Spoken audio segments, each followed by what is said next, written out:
Glen Denham is the principal of Massey High School in West Auckland, and he joins me now. Good evening, Glen. So, Kia ora. a range of characterisations there. Shambles, Russian roulette. On the other hand, some people say the Ministry of Education's been nimble. Well, how would you characterise the leadership you've seen from the Ministry? I think it's been chaotic. I think it's been unclear. I think that what we're after is trust. Trust me that I know exactly which kids to bring back to my school, our 12s and 13s. Because I tell you this, it's like dog years. Every week that we lose at Massey, we're a low decile school, our community don't have a lot of money. It's like I lose 7 weeks of learning. And our kids have worked hard to get into year 12 and 13. They've worked their socks off, and many of them are disengaged. We don't have the devices. We asked for 491, we've got 83, and I don't know who's got them.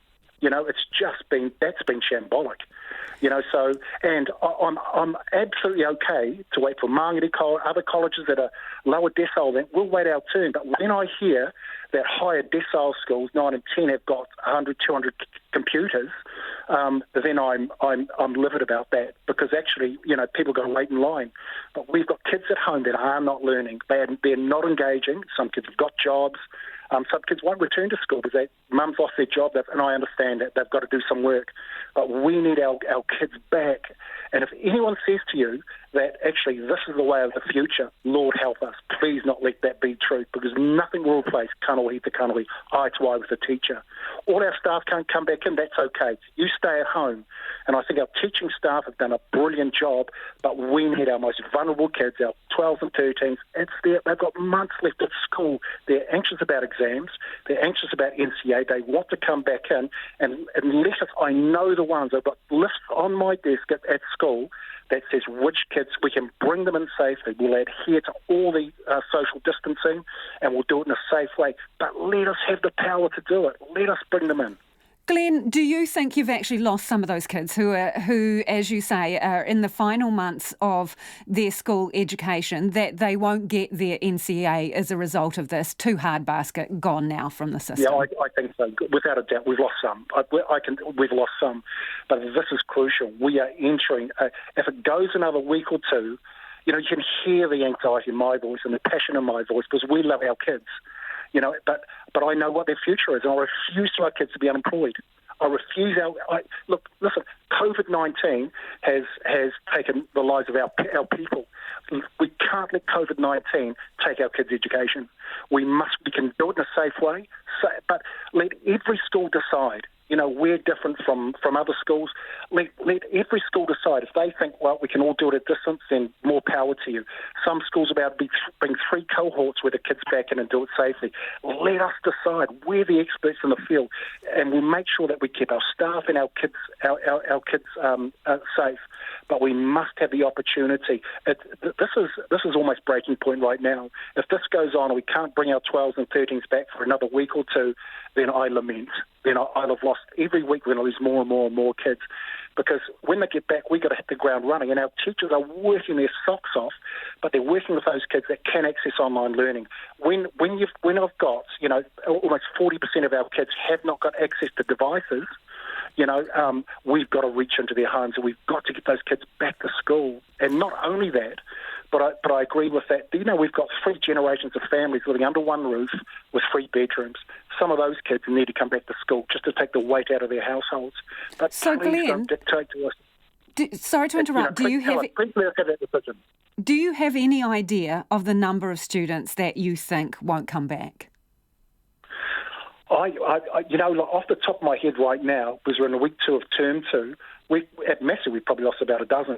And I know it sounds like a small figure because they've either gone up north or they've got employment. That number will multiply as the weeks go on, because kids are saying, well, we're not going back to school. I need to get a job because I'm not going to get my NCA level 2, level 3. I'm not going to get UE. So I think, the announcement that the Prime Minister will make on Thursday and subsequently on Monday, they're big announcements for us as education, And I'd love to see, we've got great people, Deirdre O'Shea from Onehunga, who's the SPANS, is a brilliant principal. We must listen to her. We've got secondary heads out there that can advise the ministry about how we can do this really, really safely. So I'm looking for clarity and I'm looking for guidance. Have you been consulted about what level 2 will look like at your school? No, not at all. Not at all. So what do you think of that? Yeah, I mean, it's just, I'm waiting for when our owner sends out. I mean, there's been a lot of communication from the ministry, but you've got to wade through the primary, early years and that to find out what it means for secondary. It's not clear. And so, we had a meeting with Deirdre, with some other principals today, and Deirdre told us what she is. She's at the end of the phone, but, we should be consulted. Other people should, there should be clusters of secondary schools that have been directly consulted with as small groups, and getting their feedback. But I tell you now, we're at a critical stage, for many kids in New Zealand, it's unemployment. And I'm speaking on behalf of my brothers and sisters that are principals and teachers here. We refuse to let that happen to our kids. We cannot let COVID-19 take the education of our kids. So let us do it safely. Let us plan and let us do it, but give us a little bit of time to get some plans in place, and then let us bring those kids back in that really need to be in there, need to get in front of a computer, need to get in front of a teacher so we can secure their futures. How fast can you gear up? What kind of warning do you need to go to level 2 and get your kids back? I would love someone to tell me already. I need that time. We've got, there will be operational thing, but if we have to work, the Prime Minister said, listen, we're all back, kids are back in on Monday, you can have this Tuesday. We'll just work over the weekend as a leadership team to get that done. I know lots of schools will do that to make sure that the right kids are contacted and we've brought them back in. I think it'll take a few days, because we'll have to communicate with them directly, and then that'll go on so we can gather in these kids. Our attendance at level year 13 was 91.6%. Now I think it's less than 60% in terms of those that are engaging with lessons, and that's a worry.